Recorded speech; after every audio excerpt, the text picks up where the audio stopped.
건강한 다이어트가 건강한 인생을 만듭니다. 안녕하세요. 한의사 이명선입니다. 안녕하세요. 치과의사 민은규입니다. 오늘도 차경희 다이어트 연구관님 함께 하셨는데요. 인사 한 말씀 해주세요. 네, 반갑습니다. 벌써 봄이 확연히 다가온 듯한 느낌인데요. 다이어트를 결심하신 많은 분들을 위해서 또 좋은 정보 함께 하도록 하겠습니다. 우리 시청자분들이 건강한 방법으로 다이어트에 성공하는 그날을 위해서 다이어트 및 시즌3 프로그램도 정말 열심히 준비를 많이 해오고 있는데요. 두 분께서도 많은 노력하고 계시죠? 그럼요. 마치 제가 살을 빼는 것처럼 한 분 한 분 더 건강하게 더 기쁘게 체중 감량을 하실 수 있도록 도와드리고 있고 정말 마음을 다해서 응원하고 있습니다. 믿어주세요. 저 역시도 틈틈이 다이어트 관련 자료를 찾아보며 늘 공부하고 있습니다. 저희가 이렇게 노력하고 있으니까 많은 분들이 체중 감량도 하고 건강도 지키셨으면 좋겠습니다. 그럼 본격적으로 오늘 다이어트 및 시즌3 그 네 번째 시간을 함께 해볼까 하는데요. 오늘의 주제 뭘까요?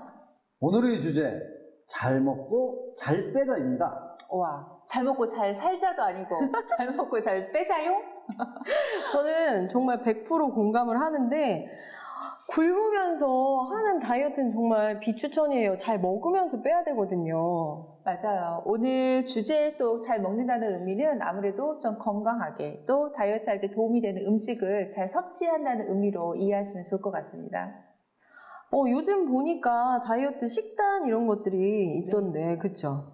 그렇죠. 유행하는 게 뭐 한두 가지도 아니고요. 뭐 한 가지만 먹는 것부터 시작해서 우아하게 먹는 거 있잖아요. 블랙커피에 막 토스트, 막 연어에 막 이렇게 아시잖아요, 원장님? 예. 그런 것도 많은데 제일 중요한 건 꾸준히 그 식단을 지속적으로 먹을 수 있느냐, 현실적으로 가능하느냐, 이제 그걸 보고 올바른 식단을 선택하시면 좋을 것 같아요.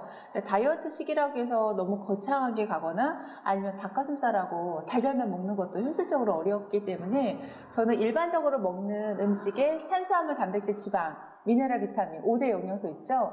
골고루 들어가는 제때 알맞게 골고루 식사법 하시라고 추천해드리고 싶고요. 여기 조금만 더 한다면 나트륨 섭취를 좀 적게 해야 되니까 조금 싱겁게, 그리고 제일 중요한 거 오래 천천히 씹는 거.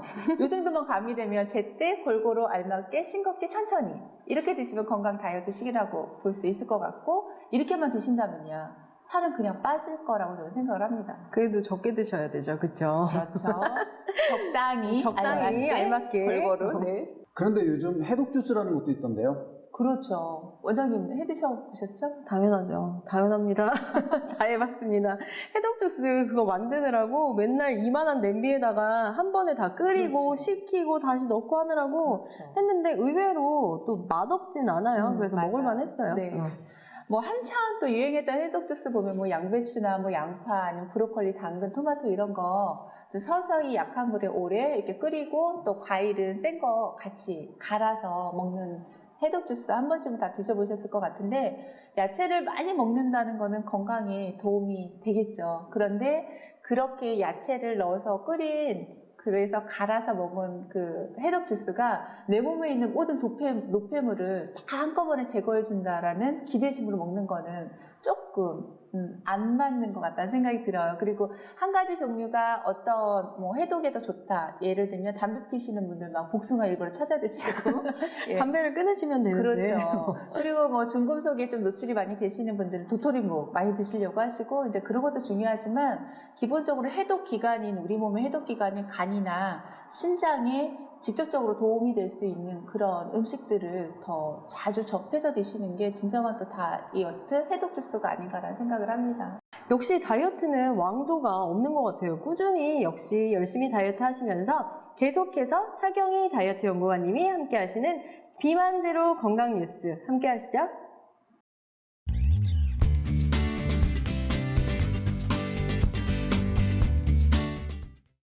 시청자 여러분 안녕하십니까? 비만제로 건강뉴스 차경입니다. 운동하기 좋은 봄을 준비하면서 건강 다이어트 정보까지 챙기신다면 더욱 좋을 것 같습니다. 첫 번째 소식입니다. 동구보건소에서는 동구 소재의 초, 중, 고등학교를 대상으로 청소년 비만 예방을 위한 방문 교육을 실시합니다. 나트륨 저감화 실천 교육, 비만으로 생기는 질병, 패스트푸드 줄이기, 영양 표시 알아보기, 야채, 과일 많이 섭취하기 및 건강 체중 유지하기 등의 교육을 실시할 예정입니다. 또한 관내 초, 중, 고 비만 아동 및 저체중 학생을 대상으로 비만 운동 교실을 운영합니다. 학교 담당 교사가 대상자를 선정 후 외부 강사가 방과 후 활동 시간을 활용해 3월부터 12월까지 신체 활동 지도를 실시하게 되며 건강 캠페인 및 신체 활동, 비만 관련 홍보물 부착, 놀이식 및 게임식 신체 활동 지도, 비만 조끼 착용 등의 체험 활동이 진행됩니다. 관련 문의는 동구보건소 건강증진계로 연락해 주시기 바랍니다. 다음 소식입니다. 중구 건강생활실천센터에서는 2017년 어르신 건강체조 교실을 운영합니다. 중구 관내 65세 이상 어르신을 대상으로 유연성 향상 스트레칭, 근골격계 질환 예방을 위한 건강체조를 진행하게 되며 오전반과 오후반으로 나뉘어 각각 25명 정원으로 운영합니다. 수업은 3월 2일부터 6월 10일까지 무료로 진행됩니다. 선착순 접수임으로 조기 마감될 수 있으니 관심 있는 분들의 많은 참여 바랍니다. 날씬한 몸매를 갖고 싶다면 내가 가진 음식을 배고픈 사람에게 나눠줘라. 오드리 헵번의 말입니다. 다이어트 및 시청자 여러분도 산란훈 캠페인을 통해서 나눔도 실천하고 체중도 감량하는 한 해 되시길 바랍니다. 지금까지 비만 제로 건강 뉴스 차경이었습니다. 비만 제로 건강 뉴스를 통해 유용한 정보를 잘 들었습니다. 오늘 비만 교실을 이끌어 가주실 분은 이상희 원장님이십니다. 어떤 강의가 펼쳐질지 궁금한데요. 지금부터 채널 고정해주세요. 비만으로부터의 자유라는 제목으로 함께하는 이상희 원장의 비만 교실 지금 시작합니다.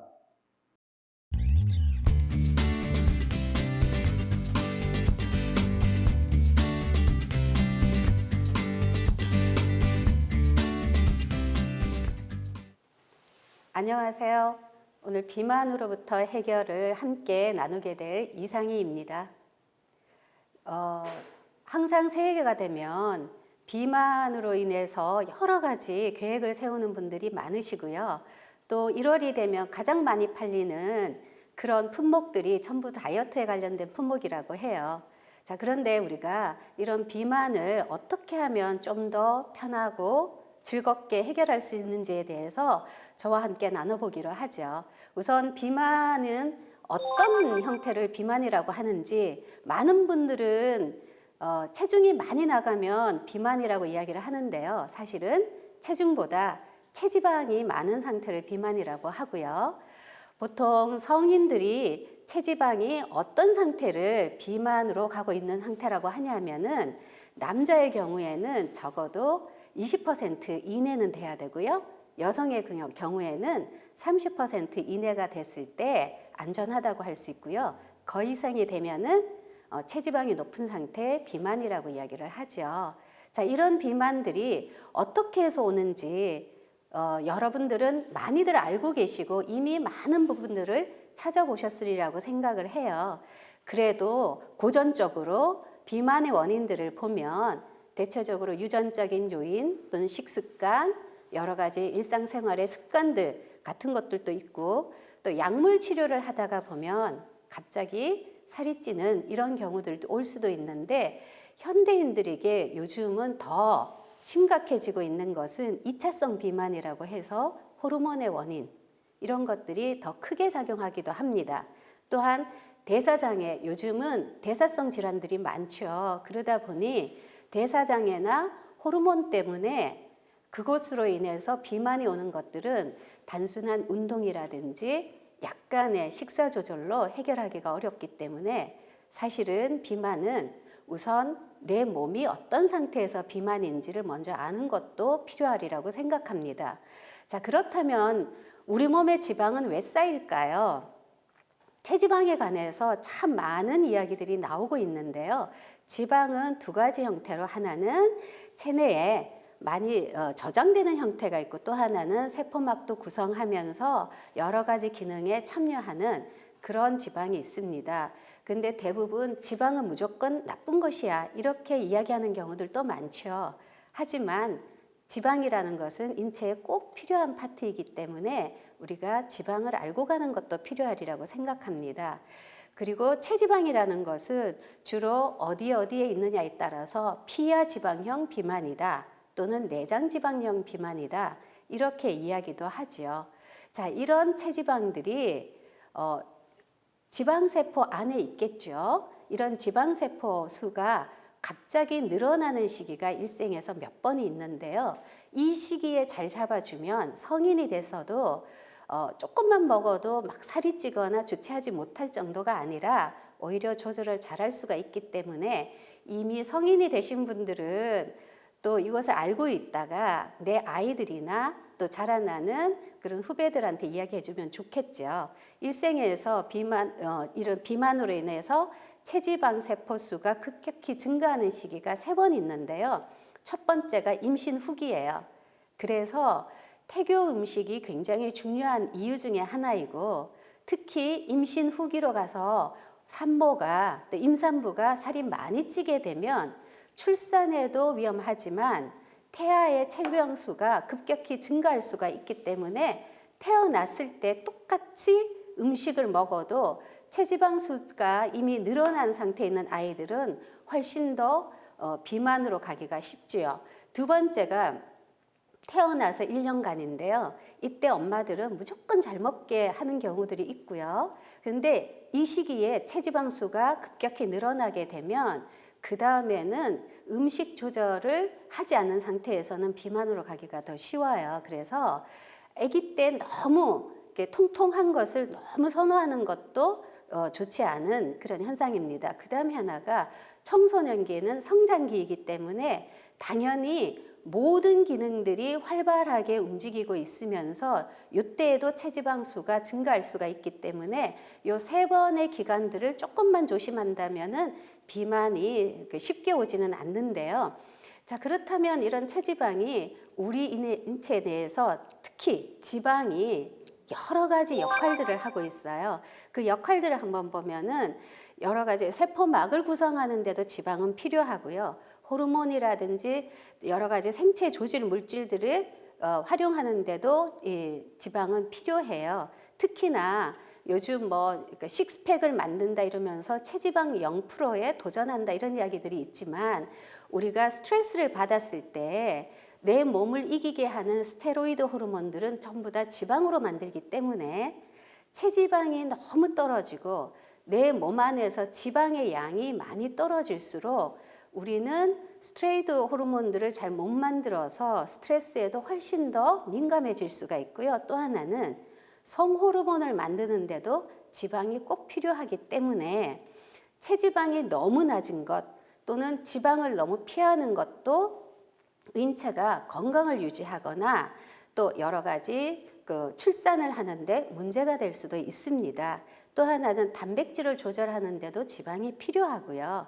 체온을 조절하고 조효소 역할도 하기 때문에 체지방이 적당히 있는 것이 좋고 지방을 적당히 먹는 것은 좋지만 너무 먹지 않는다거나 또 너무 고지방식을 하는 것도 문제이기는 하죠.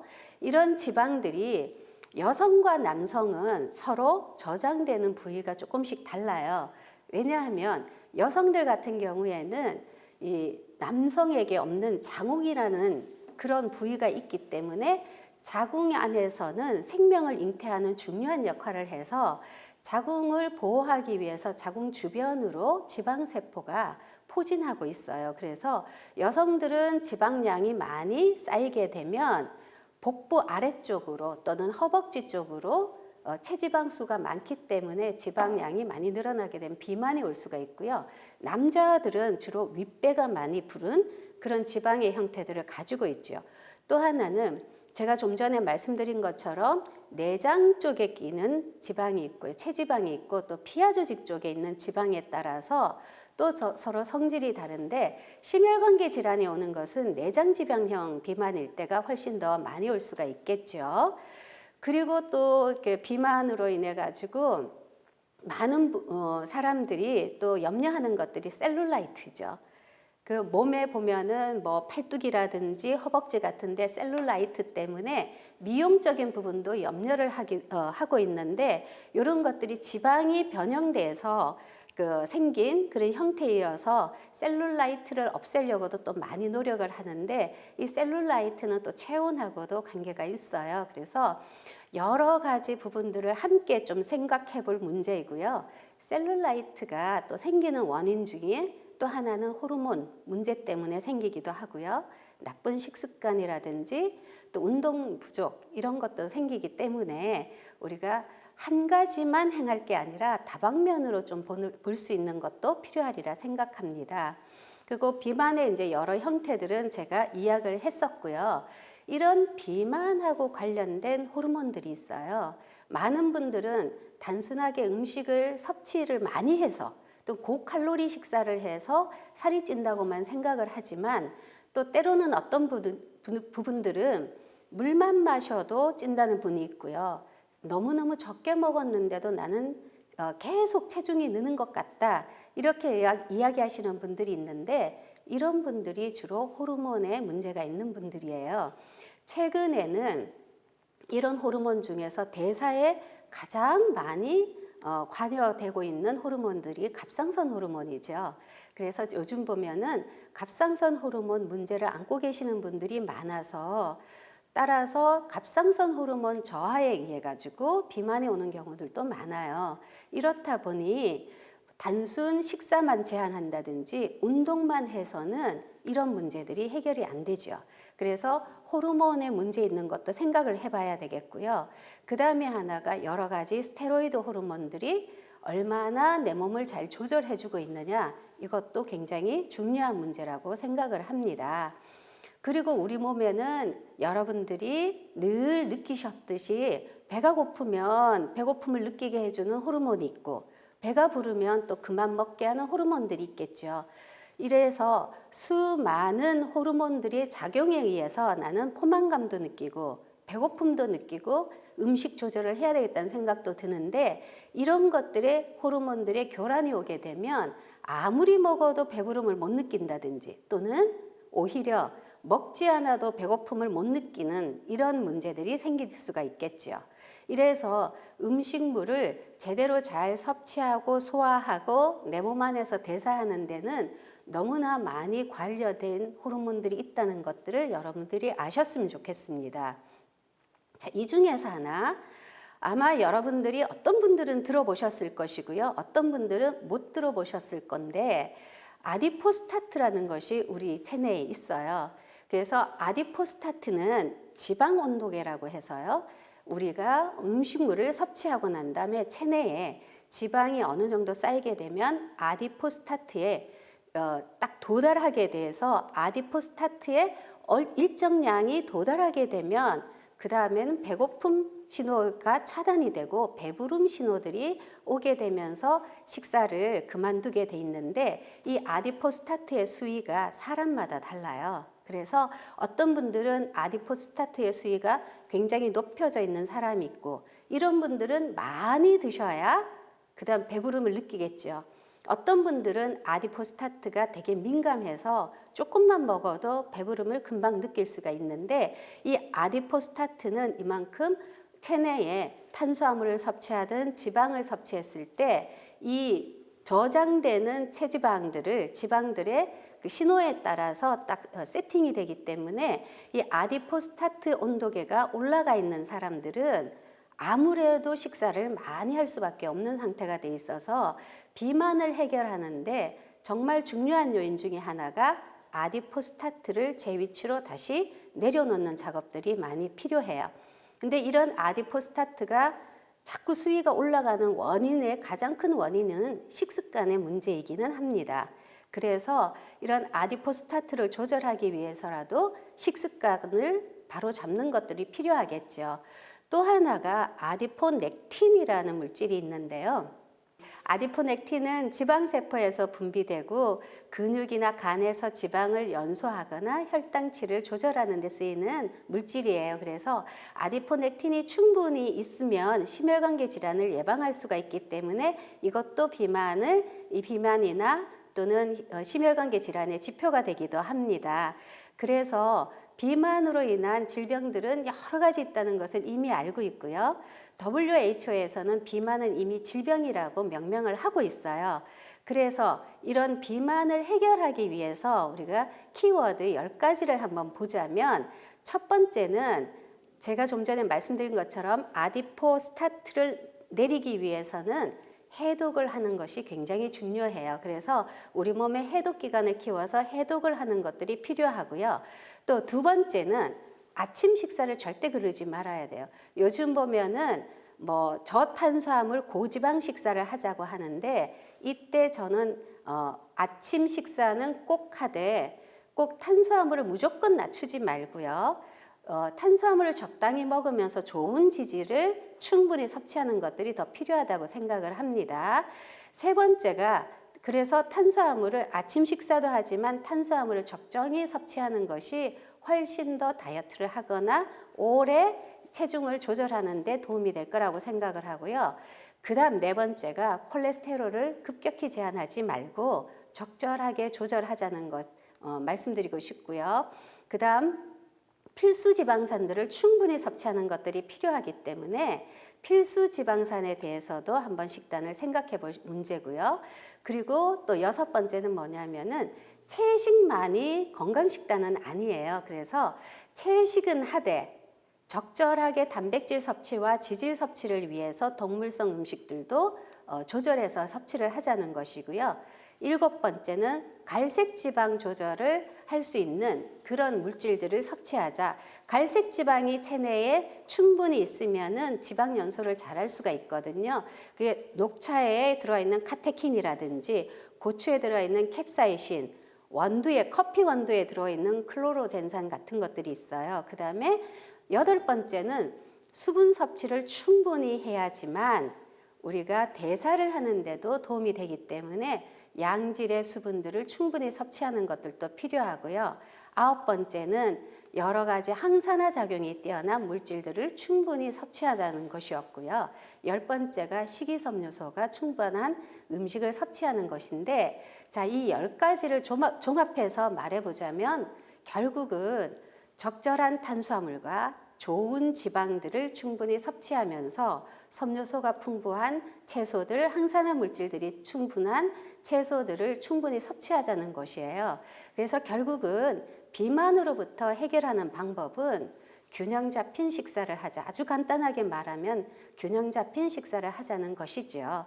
여기에서 균형 잡힌 식사를 하면서 적절한 운동을 했을 때가 가장 안전하면서 요요가 없는 비만으로부터 아주 편안하게 자유롭게 해방될 수 있는 방법이라고 생각합니다. 마치겠습니다.